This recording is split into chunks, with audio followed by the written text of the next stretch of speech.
Good evening, everybody. Another week, another dollar, another round of CEA Overwatch with Big Hungry Phil and Man of Class. Two teams coming your way today rather than the customary four. So just the one game overall, and that's going to be Team Amazon Download More RAM up against IBM Rise. Man of Class, what can you tell us about these teams? Well, I can tell you one thing. If there's Oh, one team that's super fanatic about this entire endeavor, about having a team, it's Team Amazon DMR. Download more RAM, and I mean, they kind of need to because they keep making more additions to their webpage. mm-hmm. They got a whole page going on with they describe their team, they have their team members listed, everything about them that you want to know. So if you want to be a fan person about any of these teams, they're the ones to go for it. They might even have merch. I'm not actually sure Wow. anymore, but like that's how far they go. On the other side, though, IBM Rise is looking like a little bit of the favorite. We don't like to always talk about it, No. but of course, SR does sometimes matter. There does seem to be a noticeable difference between the two. Not one that cannot be overcome by good team play, which is for Team Amazon not unlikely to be the Yeah. case. But it's still a difference that can be quite easily noticed sometimes. Yeah, I mean, if we're looking at the numbers for this, it's about 1,900 for IBM Rise and about 1,400 average for Amazon. But the thing that's worth noting, I Yeah. think, is that for IBM Rise, that's being dragged up considerably by Kibo's Yeah. DPS player who has a 3,000-ish SR, which is a big step above a lot of the other players, not just on their own team, but on all of the lobby today. So look out for Kibo here because he will be in that DPS role and I believe currently listed as Ash McCree, Tracer McCree Widowmaker. So like a Yeah. classic hit scan player, definitely a carried role for Kibo. Let's see if the rest of the team can support him, or whether Amazon DMR's greater experience as a team is enough to put a bit of a blunter on that. But of course, it's changed up a little bit since last week. This game of ours, It hasn't it, has. Classy? It has a little bit. There's been some patch notes coming through, and Mm. with those patch notes, it also brings into question whether having that double hit scan on IBM Rise, which they do in Zoa and Kibo, is actually going to be enough to deal with the Mhm. projectiles that have been buffed. I mean, especially Farah being able to fly around a Yeah, little bit easier, which she is now able to do, might help her out a little bit. Echo has been very strong in the past as well. And when you look at which heroes have been getting buffed, have been getting some love, it's been mostly the projectile heroes. Genji's gotten a bit stronger. May's has gotten a bit better. Reaper, I mean, is technically hit scan, but generally speaking, technically. you don't have to really be at long range for him that often. And Sigma's experimental barrier buff, especially, is super helpful for Yeah. countering hit scans because being able to relocate that barrier as those hit scans reposition, that really puts a damper in most of their plans. hmm What we have seen since this match has gone live and at the higher levels of play is a focus on more of a sort of CC focused rush composition. So Hmm. McCree and May, and then Reinhardt Diva or Reinhardt Zarya with the Lucio Bep. Not necessarily what we're expecting to see here, but that is kind of the easy in here in terms of like where the strongest synergy seems to be at the minute not that fits into the wheelhouse of these two teams remains to be seen, of course. Not that much info on them yet, as we've not had chance to broadcast one of their games. First chance getting to see them today. And as it sounds like we were about to be loading into the map, we should hopefully start to get that Lijiang information out. Tower. Starting on Control, Lijiang Tower, quite right. And looks like we're going to be starting on Gardens. Yeah, Garden's beautiful map, of course, and definitely straight away brings that Farah discussion back into the conversation because, well, if there's one map in the entire world of Overwatch where Farah is incredibly good, it is on Lijiang Gardens. Has the concussion blast to potentially get those first bridge knockoffs, and in general, just has a good time flying around the map. The tower brings a lot of cover in the way, and if you are trying to attack as a team against a defending Farah, you're gonna have a bad time mostly. Doesn't look like either of these teams actually goes for that straight away, No. but it's still something they could potentially switch to if they really want to. For now, it's looking like to be a very rushable composition, like you were Yeah. alluded to before. We're seeing that May McCree on the one side, Photwini and Vayne, and McCree and Tracer. Not surprised with a double hit scan from Kibo, but Hardcore is actually going to be on that McCree first. We were Interesting. thinking it's going to be Zoa, according to the team sheet. Hardcore is showing that she can also pull out a great McCree. Let's see how that works out. Kibo's starting off on the Tracer here, and going to be first to point, looking to go and run interference as Amazon approach through the dark side of the room here. And both teams looking to approach point at the same time. Bit of space given up by IBM Rise, and nobody really properly hard engaging just yet. That was the signal to go. The bubble hits Mel Gibson, runs down, and the flash comes out. Immortality Field will keep them alive through that. Vayne pops an icicle the way the Immortality Field and takes it out. A little bit low here for Vayne, forced to pop into the Ice Black, and there's the first pick. It's going to be Zoa taking Hula out early. Pho20 goes to flashbang, but Kiba pops back out of range. Kiba themselves going to be coming in on a ultimate very quickly. Rubber Brain's able to take Brain out of the fight. We get the convalescence out from Gingerpunk into what looked like a lost fight here. So I think, yeah, it's a quick charge and but maybe they'll want that back soon. Yeah, I mean, to be fair, Moira's ultimate charges so quickly, like you said, that it might not even matter in the long scheme of things, but you would likely be able to more happy to initiate with it. You're going to have all the ultimates ready right now for IBM, and I mean, they're going to be rising those ult charges even further if they can, but Vayne gets that headshot. Remember, cross map doesn't matter. If you hit her in the head with an icicle, Tracer's down. Ooh, I like this very early on the Blizzard from Vayne. Looks like IBM Rise were able to make their way out of that. Hardcore's going to go down to Pho20 here. Graviton Surge comes out, it groups up Amazon nicely, and it clears it up for the Black Hole to come in. Fern's going to fall off the map, but Kibo takes Gingerpunk out of the fight, and it is now back here. Guns blazing, ready to go. Chases down Hula. Hula won't escape. In fact, Hula goes for the tactical reset here, halfway through the map, and IBM Rise still in control. 2 fights down, only 48% of the clock. Kimi, you gotta get the one thing. At least they get their fights over relatively quickly.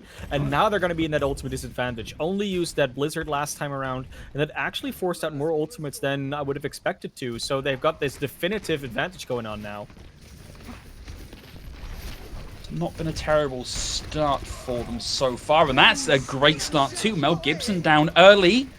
Seiko manages to get the sound barrier off. Robot Brain, I believe, went to pop their own and was maybe stunned out of it.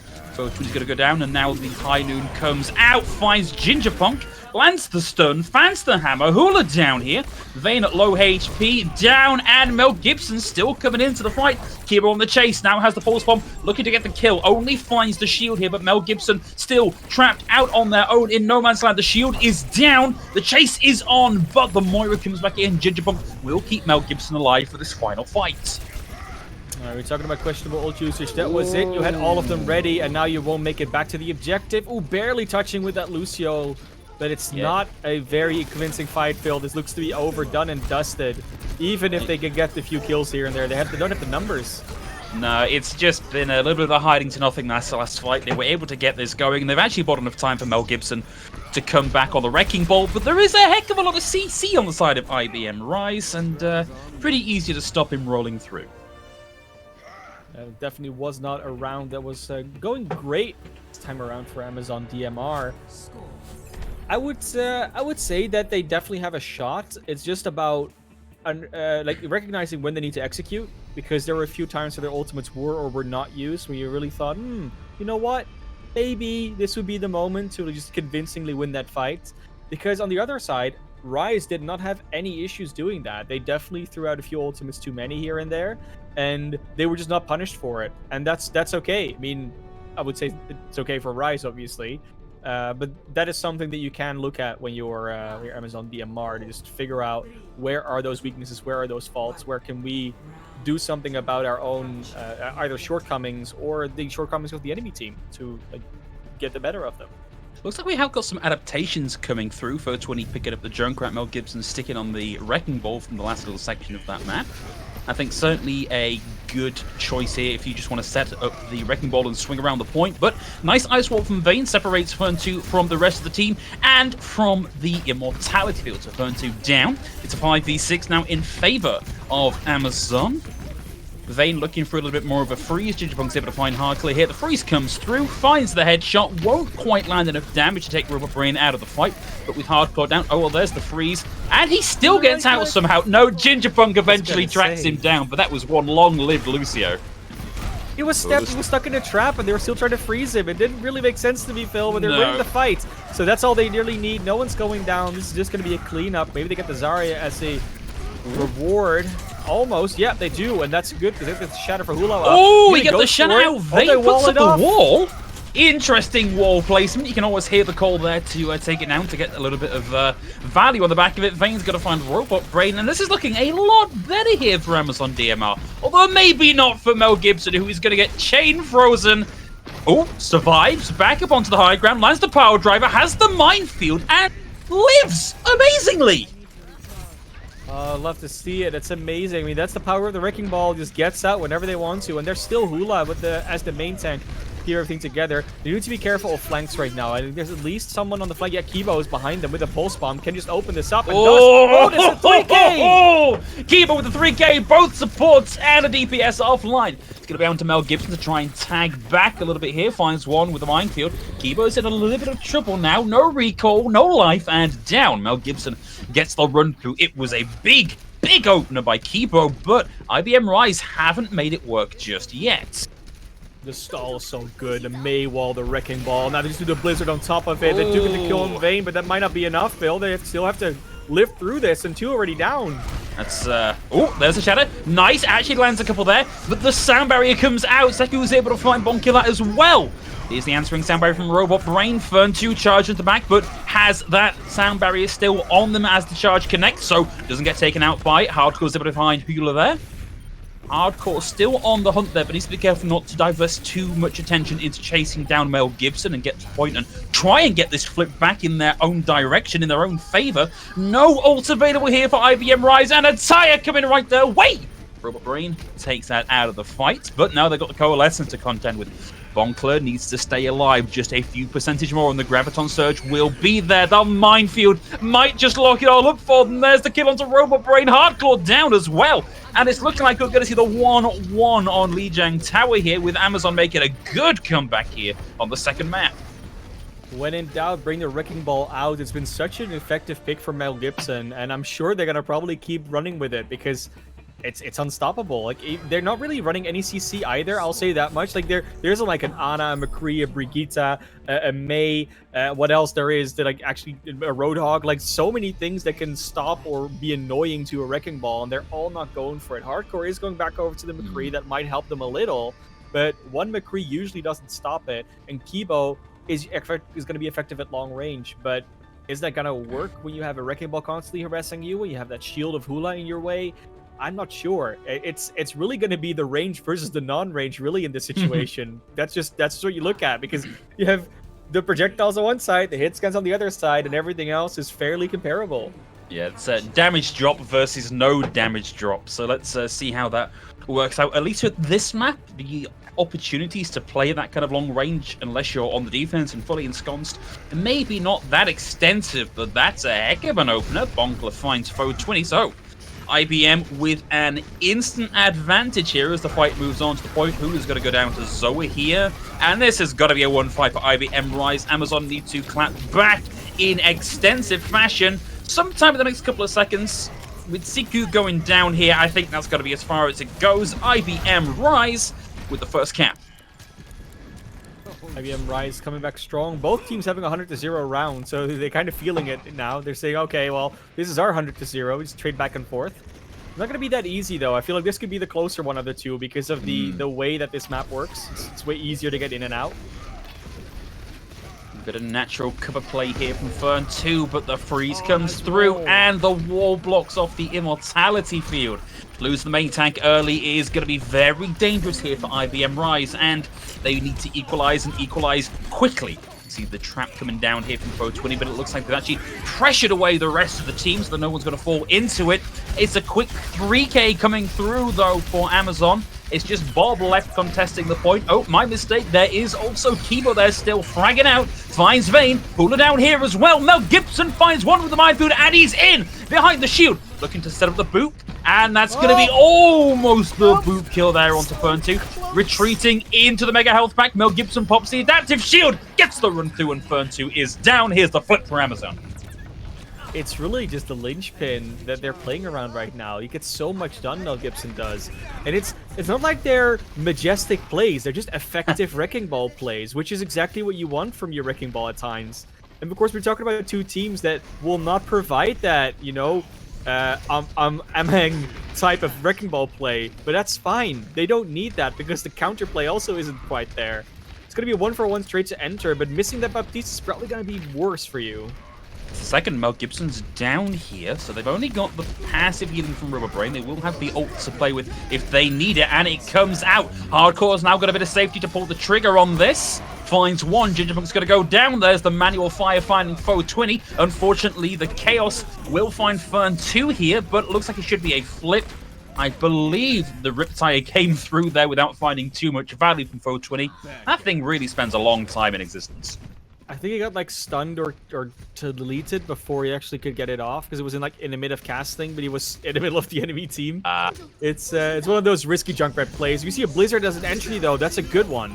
Ooh, very little time for anybody on IBM Rise to regroup. We'll see the Shatter and the grab coming through. One from Hula, the other from Bonker. Fern2 finds two. Mel Gibson trying to get the run through, did get the minefield off and found 2 kills. Foe20 gets the one onto Zoa as well. And that looked like it should have been an easy cap here for IBM Rise, but Mel Gibson's mines turned the tide. It's such a good... I don't know if they consciously do it, right? But putting them all in the corners because of that Blizzard just makes it that minefield gets so much value, because you cluster them up there as well. And there's no way even a shield can get rid of all of them. Yeah, Mel Gibson feeds up a lot of old charge there, but they're in a good position. Ooh, that Bob's going to be a little bit dangerous for Hula. Puts them between a rock and a hard place. The hard place being the enemy team encroaching upon them. Nice wall momentarily halts the ingress. Hardcore rounds the corner with a high noon. Siku down. And this has been a very back and forth fight here over the course of this map. But having hit 86% for Amazon IBM back with the cap in its last fight vicinity. I don't know. I'm not unhappy if I'm DMR there, because essentially what you did is you pulled out 2 ultimates for no good reason, and now you have your Riptire, which could be fight changing. When Foe20 hasn't gotten one off just yet, and it's not going to happen now. Oh, and Hula down 2. Fern2 with a shatter. Needs to be careful. There's a freeze coming his way. We'll see Mel Gibson back again with the minefields. Bonkler walks into a whole bunch of them, but the sound barrier keeps them alive. Kivo looking to run interference up the front, slows down the rate of ingress from Hula, and he can't tag. That is going to be it. IBM Rise with the first map in the series, but made to work very hard for it. Very much so. I mean, both the first 2 points just went in 100-0 to either team, and then that last one was really where it got close. And a big deciding factor is honestly that Junkrat. Not because Foe20 didn't get a lot of value with the Junkrat in general, right? Like there was a lot of nades that were hitting, a lot of mines that did things, a lot of heroes getting trapped. But that Riptire is such a fight changing and a fight turning ultimate, and it never really got the value that you'd want out of a Riptire. It either didn't go off, or he didn't get a chance to use it, or it got destroyed before it got to anybody. And imagine if that tire just finds 1 or 2 kills every time it does go off. That's a total amount of like 12 kills almost that you get extra in that entire map. That makes all the difference. It really does. It's the real risk reward with that ultimate, because it is technically a lot more powerful than something like a pulse bomb, but you are a lot more vulnerable, and it's pretty obvious where it's coming from most of the time because of just the volume of the tire as it's traveling. And so, yeah, unfortunately, just a little bit tricky there for Foe20 to find the value that they really would have liked. That is going to put IBM Rise in the lead here. So it's a loser's pick map series. So Team Amazon DMR getting the option to pick where we're heading to next. And when you look at the way their team is set up, the way they like what type of heroes they like to play, they are more of a projectile team. They're more of a closer combat, brawl it out, just do a lot of spam damage type of team. So you would think they would go to a map that's more enclosed, that has more of these choke points that you can properly throw your damage into, and it doesn't really play well with longer sight lines and snipers, or even flanks to that degree, which IBM Rise does seem to be a bit better prepared for. But that doesn't really mean that they have to go to specific maps. Like I'd say that, even something like Rialto can work very well, potentially Dorado at certain points. I wouldn't go to Watchpoint Gibraltar. If you talk about escort maps, maybe Junkertown at certain points. Like there is some arguments to be made for certain maps, but it's all about what they've practiced, and it looks like they want to go to Route 66. Okay. So, we've got that locked in. I don't think anyone's actually said it in chat anywhere, but because Amazon, their lobby lead, so they don't have to say it in chat. It just pops up. I see. Yeah, Okay. that's why. Well, at least we know now. Yes. So Yeah. that's where we're going to be heading shortly. Looking to get a side swap as well here. So expect Team Amazon DMR to be playing in the blue this time. IBM Rise over in the red. And I wanted to talk, Classy, about the fact that I prefaced this matchup by saying Kibo is probably the player that we really want to watch here. And definitely has made some plays, been an integral part of IBM Rise winning that first match, but they weren't like the head and shoulders standing out above the rest of the lobby performance that I was expecting to see from them. Really, if we're going to talk about players that kept cropping up about like impactful, important plays, it's got to go to Mel Gibson on the Wrecking Ball on that first map. A real difference Yeah. maker for the team. I don't think there's any arguments to be made against that. I mean, Kibo, yeah, like you said, made a few plays here and there and was fun, but a lot of ultimate value. Whereas Mel Gibson was just all around getting a lot of value out Yeah. of the Wrecking Ball, not just out of the ultimates. The ultimates were good, but the fact that he was able to charge them up that quickly is really what puts it over the edge.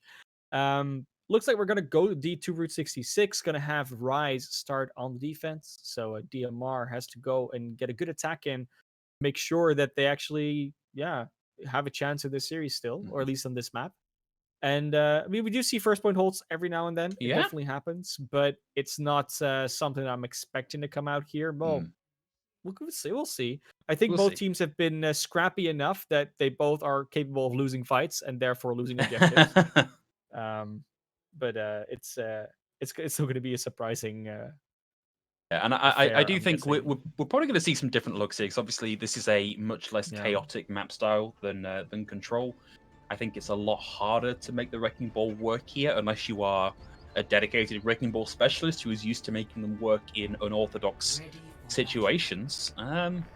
Well, currently being hovered over in spawn. Let's instead look at what we've got coming through on the defense. And we have actually had a role swap here. So Hardcore's back on the support role and Zoa over onto the DPS role. Yeah, and that's, I'm not gonna say that that's necessarily surprising. I mean, obviously that was on the team sheet. Yep. And if anything, it was surprising that Hardcore was on that DPS in the previous map. It has something to do with their support choice. It's also that Hardcore is like, I just don't want to play Moira. And then Zoe as well. You know, I'll play whatever. I'll take one for the team and spend the map in Moira jail. It's something that happens in CEA where teams are just a bit more open to mixing and matching, even with substitutes, etc. The teams only have 6 players, so that's not an issue today, but at least the role swaps can still happen. Yeah. Vayne and Foe Twinny coming out on the double hit scam this time around. No projectile look from them, but Mel Gibson still in that Wrecking Ball is just making us smile, I'm guessing. At least it does it for me. Well, at the very least, Mel Gibson's going to be good here for displacing these high ground encampment. In fact, you can see them making the long rotation over on the right-hand side. Vayne gets the early pick. Hardcore there with the res, meaning Rubber Brain's back in the fight. Mel Gibson just spinning to win around that sign. No high ground for you, I'm afraid. There's going to be a Wrecking Ball knocking you off continuously and just making it so that really you can't stand and do anything. Like, Mel Gibson is not doing anything particularly wild and clever here. This is not arming antics. This is just someone who knows how to be an utter nuisance on the Wrecking Ball. You don't even have to do anything. You just roll around. Grapple the hook. Oh, it's a good pulse. It's another one. I mean, and fair play to Vayne. That was a heck of a coach gun to acknowledge that was a threat and then get out of its way. Bonkers able to find Hula here as well. And without the main tank, they decided they're not in a position to really push through. So IBM Rise, for now, stabilizing on the hold. Yeah, but you look at Mel Gibson, has the minefield. Everyone else is at 70% at most.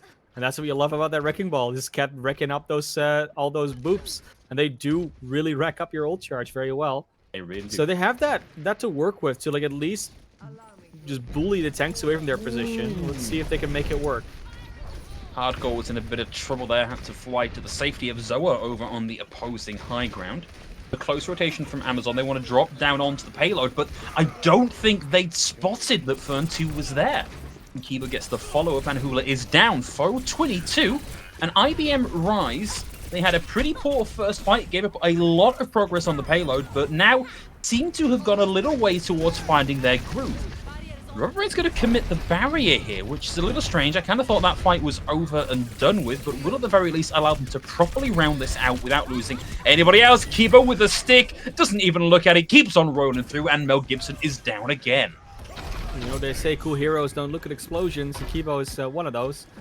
To be fair, they have, like, again, they've built up ultimates. They just need to find a way to use them. And at this stage, what really is hampering their progress is the fact that they have, like, one or two heroes split off of the main a lot of the time, which means that Kibo gets to pick people off one by one. With the shatter, and Fern2 with the drop down lands the fire strike. The TNT is there as well. Hula's still finding kills though. We're going to see 2 come through, and Zoa's Bob started to turn the team fight right the way around. 2 kills already. Mel Gibson puts 1 on the board. Now there are 3 on the card here for Amazon. Fern2 finally drops the shadow. Hula and Mel Gibson both go down here, and now we're down below the 1-minute marker. It was a classic move, just shatter when he fire strikes. Hula got caught by that one, but again, Kibo was very effective in the back line, and Seiko hadn't actually used their Valkyrie, which I thought they were going to. Now they're with the Pharah, though. They already took down Kibo, so Kibo's not there right now. That means they can actually entry fairly freely. Botuini still almost gets taken down by the damage boosted Ash. Yeah, very, very close. A dangerous foe to be going up against as a Pharah. You are somewhat delicate up in the sky, and that's going to be it. It's going to be Kiba that actually finds the kill. Pulse Bomb comes in, won't find the kill, but I believe may have denied the res here. No, the res is going to come through, and Fur20 back in the fight. And in the meantime, Kiba runs afoul of the concussive mine and dies here. With 8 seconds left to go on the clock, IBM Rise find themselves down a player. They need to start to stabilize here, and that's a good way to begin it. Hula falls to Bonkler. Fo20 playing very close to the ground here, and now has to burn through shields. And now has to play dodge the robots as well. Nowhere safe for him to play. Goes up over the billboard and straight back down again. That's a great hold from IBM Rise. I'm sorry, Phil. I apologize. I said we don't see a lot of full holds. I'm not expecting one. And of course it happens because the caster curse is real. Look, it's just good to know that the caster curse is reliable from week to week and that it's not just disappeared. It is. No, it's always there. I just, you need to remember it. But every time you forget it, it comes back. Like when you know it's there, then it doesn't happen. It's one of those, yeah. We know how it works. We've done this for a while. That being said, that was I would say it was still a decent attack. It was just that last few kills that couldn't come through, and they were losing a lot of members in situations where you don't really need to lose them. I'd say. Yeah. It's hard to really criticize these teams because of course there is still that the general skill level that we have to keep in mind. Mm-hmm. But there are like general principles of Overwatch that you can still try and keep in mind. One of them is if you play against a Tracer, splitting up and like trying to stay further back or further away from your team doesn't really work because she will just pick you off by yourself, especially when we talk about a player like Kibo. That being said, they did deal with the Tracer a few times and then still weren't able to capitalize on it. So it wasn't just the Tracer, there was more going on. And a lot of that is also in like the main tank battle between Hula and Fern. Bonkler just being able to stand around doing a lot of damage. The supports always the res being able to get gotten off. It's a lot of factors, really. It is. I think the other thing we've not really discussed is Bonkler versus Mel Gibson. Yes, Mel Gibson is making a lot of, I was going to say good plays, but Mel, buddy, that was not one of them. Stunned immediately and taken down.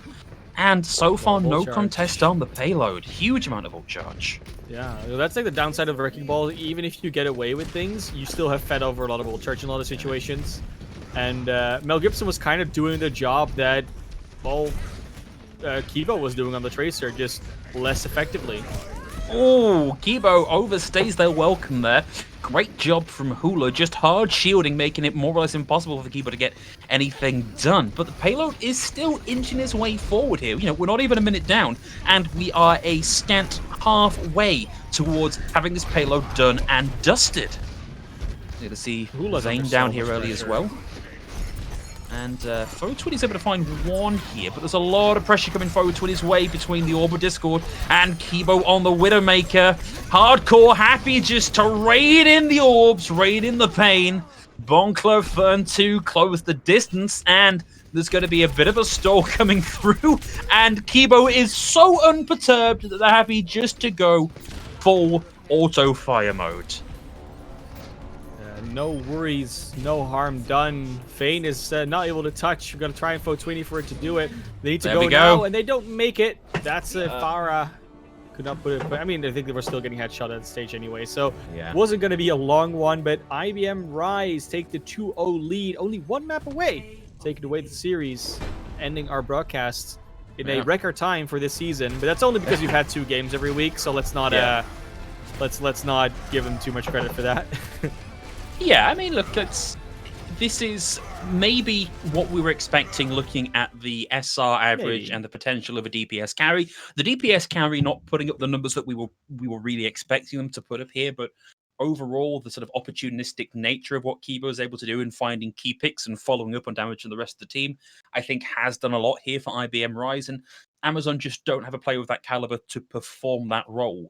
Someone that can be a consistent damage dealer, consistently making plays. Mel Gibson obviously has been doing that for the team so far, but we saw at the start of this round, huge misplay right into the McCree stun and then out of the fight, and it all just seemed to ebb away for Amazon DMR from there. It really did, and of course we still have another map to go. I think they're going to go with Eichenwald, is at least what it looks like. Looks like it. Not opposed to it. We've seen a lot of Eichenwald lately because teams have apparently forgotten that King's Row exists. Just go to Eichenwald now. You stop this! You stop this right now, Classy. It's really funny. I mean, I'm not going to say they have to go to King's Row now because that's not how it works. But now I'm going to start questioning whether there's other maps in Eichenwald. Numbani writes. Numbani writes. Yeah, just give us Numbani, give us Blizzard World, give us Hollywood. There's plenty. Now I'm all for it. Again, if you want to play a lot of spam compositions, especially on point A defense, and even on the third point, the Junkrat, the Farah, very effective at that on Eichenwald itself. You do get into a position where if you want to attack, you might be running into hit scan. Even on second point, it's hard to make, especially a Farah work. But we'll see. I mean, we'll see what they actually pull out on this one. I would not be at all surprised if it's going to be like a Junkrat May combination, especially on the defense. What they're going to do on attack, that's still a big surprise to me. Mel Gibson should be able to use the structures really well in the Wrecking Ball, but once again, it's all about using that with your team, and on control that worked, right? So the reason why Mel Gibson didn't do as well on Route 66, a lot of that had to do with the timing of actually doing something. When the entire enemy team has only you to focus on, they're going to do that because there's nothing else to shoot. But if you do it while your team is also attacking, then there's follow-up, then there's distractions, then there's more things you have to worry about, and then that chaos can actually be sown. So on a map like Eichenwald, you can do that, but once again, timing and communication, all it comes down to. Yeah, it looks like our players are opting to take a quick break before what could be the last map of the series, so we're going to join them, and we'll be back in just a couple of minutes when they're ready to start the map.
Welcome back, everybody. And as stated before the break, we are about to go into what could be the last map of the series. IBM Rise putting on a really strong performance against Team Amazon DMR, who have just this one last chance to pull something out of the bag and take us to a further map. But we will be looking to move into Eichenwalde again. And I feel like, Classic, we've kind of discussed already what the various tactical advantages are for Eichenwalde. What's your prediction for who's taking this one, given what we've seen so far? If I could put you on the spot like that. I mean, I think it's fair to say that IBM Rise is just overall a favorite right now in the series, not just because of our predictions earlier, but because of what they've been showing. If DMR is able to play around Mel Gibson in the right way, if Fotwinian and Vayne find the value on their DPS picks or whatever picks they're going to go for this time around, then yeah, there is a world in which this goes a different way. But for now, the known quantities that we have are definitely in the favor of IBM Rise. Well, it's going to be IBM Rise starting on the defense once again, so we'll get an early look at what we're looking for them to run here. And it's going to be a Junkrat McCree with the standard Ryan Zarya as well, which I think as a non-meta pick, I think is still pretty strong on the defense here. And a big change as well. We see on the other side, Vayne is now on the off tank, and Hula is going to be on the DPS with Fotwini. And they are picking the Symmetra, and you know what I want to see as Symmetra on this map. I want to see that teleport across the roof to make sure that you can just go past the choke. I don't think they're going to be able to do that, but they might be able to use a teleporter in a different way to get past the choke regardless. Looks like they're coming out the right-hand side here, so I'm expecting the TP to be through into the computer room, maybe, and bypass the choke. Maybe, or just past the tower in general. But yeah, they want to. I mean, yeah, because if you don't have the Mei, you can't push the over-the-roof teleporter strat off, so they have to do something here. They're gonna go okay, all the way through the music room. Will be. Oh, they're gonna go to point. The big bamboozle, the charge out of that by Mel Gibson. Stone from Kibo connects, and Siku's gonna go down. Traded out for Zoa, but Fenny is still swinging it. Fern even still swinging 2 down, but almost a point gain just on the pure element of surprise here from Amazon. And hats off to them for trying that. I hats off for trying them for sure, but that whole tactic just basically says, okay, we're gonna put ourselves in a defensive position, and you're gonna come and get us. But as soon as he gets out of the teleporter, Mel Gibson just charges into the enemy team. And that kind of defeats the purpose of getting in that position. So I would like, if they would have tried it again, we would like to see a change. They're not going to. Kibo is going to be on the top of the computer shop. Mel Gibson again in far on his own. He just gets taken out by the McCree. And Fern nearly lost that duel there. And in fact, it's still not looking particularly healthy. It's the Immortality field that kept them up. Fotwini down here as well. And that's going to be the hold again here for IBM Rise. And these pushes from Amazon are not generating a whole lot of ult charge. Mel Gibson, the only one really getting anything on the board. Ooh, Kibo. Ooh, that's a good one. Yeah, good pick. That's really valuable. Yeah, Kibo, arguably going to be a lot of the control here for this composition and a lot of the threat to the airborne powers of Amazon, who have now swapped over to a double aerial composition with Farah in the mix as well. Aggressive sound barrier from Siku. They want to just go all in and try and find some kills. Shadow comes out, 2 on the ground. Hardcore is able to find 1, and Kibo is back, playing behind. Just lands the kill, won't survive through it. There's a lot of damage been done here, and still, so far, no progress gained on the point here for Amazon. Hardcore with the turnaround fadeaway takes Siku out of the fight. Casual mine on the point, still a little bit low on HP, and Hula will back out for now. But on this next fight, they're going to have their ultimate. Same for Fotwini, arguably, but they are slow out of this one. Missed that concussion mine, so couldn't get out. And Mel Gibson, as soon as they enter, just get taken out. It's not what you want to see. I want to see more focus on the Fern. I don't think there's enough of that, but we'll see if it happens with the duplicate right now. No, Fern's still alive in the Graviton and won't get taken down. No, man, a lot of resources going the way of Fern to keep them in the fight here. Bonk was holding on to the Graviton Surge, high charge, and storming on forward. 2 down, 3 down in the fight here for Amazon. They've already used the duplicate, and now they've somehow got to get this next fight done with Fotwini's barrage and nothing else. We barely have time for any actual analysis for like the teams, but right now you can see what happens. Fern is in the front line being supported by Hardcore and the rest of the team, and Kibo just being a solo unit. And Fotwini and Hula are not as connected to their tank line. They oftentimes, especially their Reinhardt, just kind of gets left to their own devices. That's about it. But they still have to try in. There's one more chance they have, but the pulse bomb again just finds the value. Oh, there was something oddly Shakespearean about that exchange there. The pulse bomb for the shot to the head, and Hula and Kibo both down. We'll see Mel Gibson fall as well as we approach the 30-second mark. Burn 2 in trouble and now down. This is a... Oh no, Forward 20 took themselves out in a fight where they had a momentary advantage having taken down the enemy main tank. They may have just undone this. Bonker and Kibo able to punch back now, and Ginger Punk dies in the middle of the coalescence. Robert Brain gets theirs out of the gate as well. And now it's 12 seconds. A battered and bruised Mel Gibson barely escapes with their life. Kibo playing bodyguard here, stopping anybody getting close to the point, and we do see Mel Gibson tag on and get us into overtime, but it's still a long way for anyone to close the distance and tag on. And that is it. It's the shutout. IBM Rise. Do not let Amazon get point number 1 in any way. Yeah, this is definitely looking like a done deal, but not just yet. Of course, we could still get a draw and then go to map 4, Phil. I'm just going to say I'm not that hopeful for it. I'm not counting on it. And a big part of that is because of the two wildly different styles of these teams, where one of them actually has a play style, which is, IBM Rise. And Amazon DMR, I'm not saying they don't have a play style, but their play style really evolves a lot around like almost trying to win 1v1s. They're not really trying to focus targets a lot together as a team. There's a lot of scrappiness, a lot of dualistic style going on there, which can work at times if you all win your duels at the same time. But they take so long to win their duels that while they're trying to do so, Fern already, with the rest of his squad, takes down their main tank, and then the DPS go down, etc. So because they take longer to get the individual pickoffs, the team style picking off that, well, IBM Rise is applying, that's what's getting the value right now. It's all about time to kill and how you can actually focus down targets as a squad. And doing that in a duel style can only work if you can do it quicker than a team can take down enemies one by one. Yeah, so unfortunately, this is potentially the last stand for Amazon. Download more RAM. They're setting themselves up well at the defense. They will have those Symmetra turrets to slow down IBM Rise and make it a little trickier for Kibo to sneak around. Let's see how they approach this. Obviously, they don't know what they're running into just yet, but that's going to give them all the information they need. And Robot Brain just gets turned into jam here. Mel Gibson finding the connect and might actually get out here with another run through. No, will get focused out here. They're still alive and still ready to cause some trouble. Another run through, stunned and deleted. Mel Gibson back to spawn, but I believe she'll be back fairly quickly.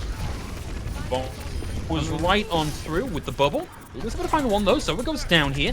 Vayne in trouble playing behind, down to half HP. Forces out the recall from Kibo, goes back to spawn, and Bonkler is having a hard time trying to get these turrets hidden as they are by the drain pipe. Well, they changed it up. They're not doing the 6v6 style anymore. They're not going in a linear fight. They're just all around them at this stage, and that's great. Mel Gibson, Vayne, Hula, Fotwini, like everyone is just surrounding Rise right now, and it's working. It's definitely doing its thing. Got a repositioning here of the Symmetra turrets, so they're not any longer all on the entryway. Instead, making it slightly harder to approach the point, which does make it easier for IBM Rise to start to cover the distance. A lot of damage comes through onto Vayne. Coalescence and EMP comes through. A little bit of focus fire here. We'll see them take this down. Hardcore focused in the back. Barrage comes in from Fotwini, the hero play they were looking for. Finds the double. One with a primary fire and a beautiful hold here.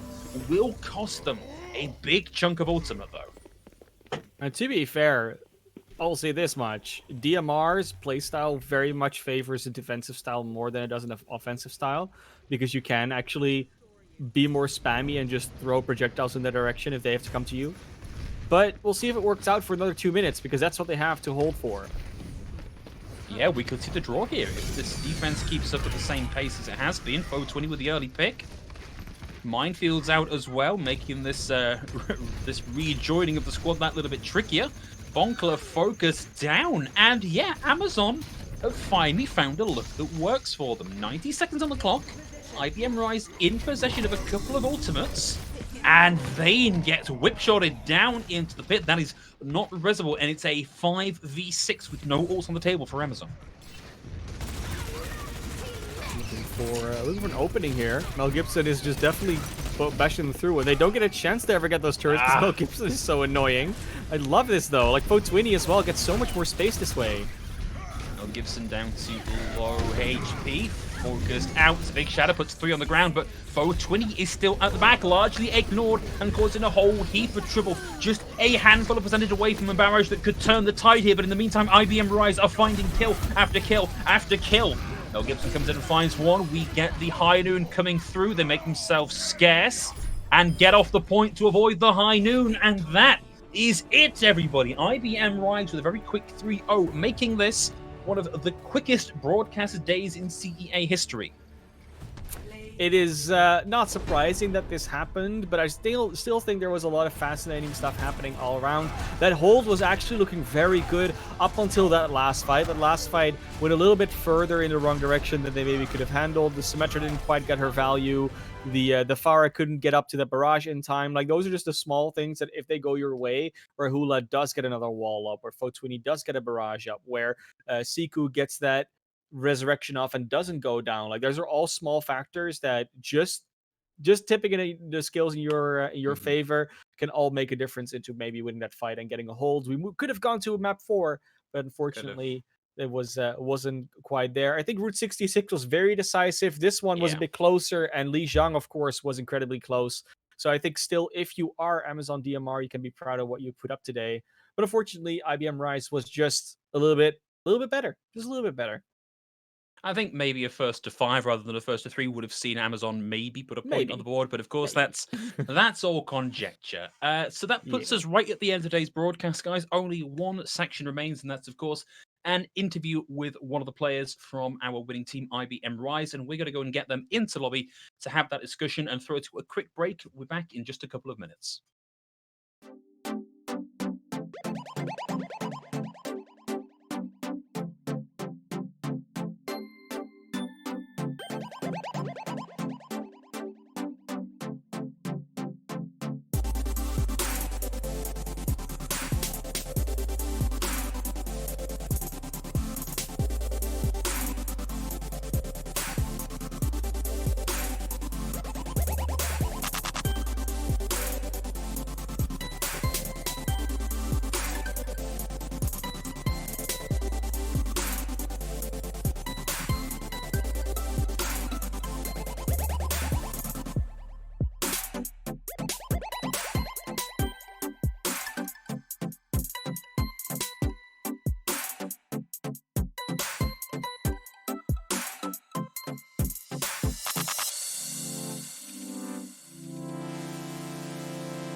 Welcome back, everybody, and I'm delighted to say that we are joined by Bonkler and Hardcore from IBM Rise. So, both of you, congratulations. Welcome to the interview, and whoever wants to field this one can. How are you feeling on the back of that win?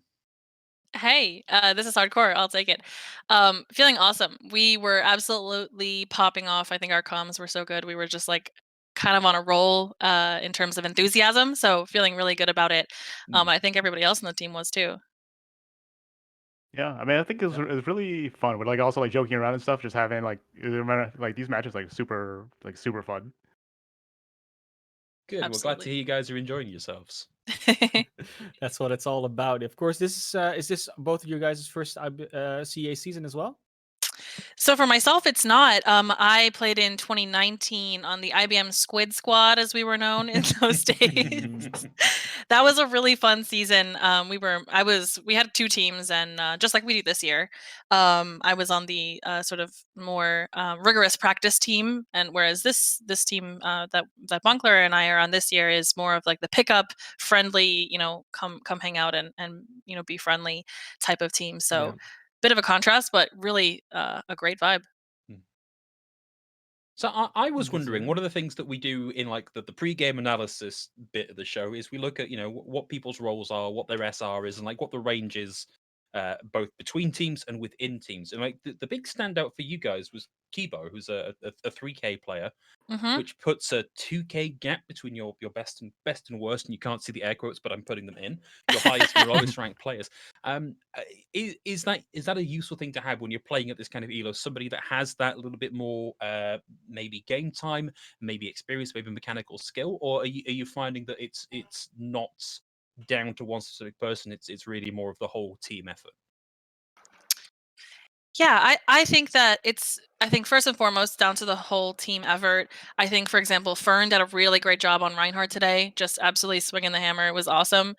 And I think we all, I would say, contribute, pretty equivalently, which is kind of what you want. But also, so Kibo definitely is sort of more like star DPS vibes, and that's his unique role. Whereas the rest of us, kind of flex.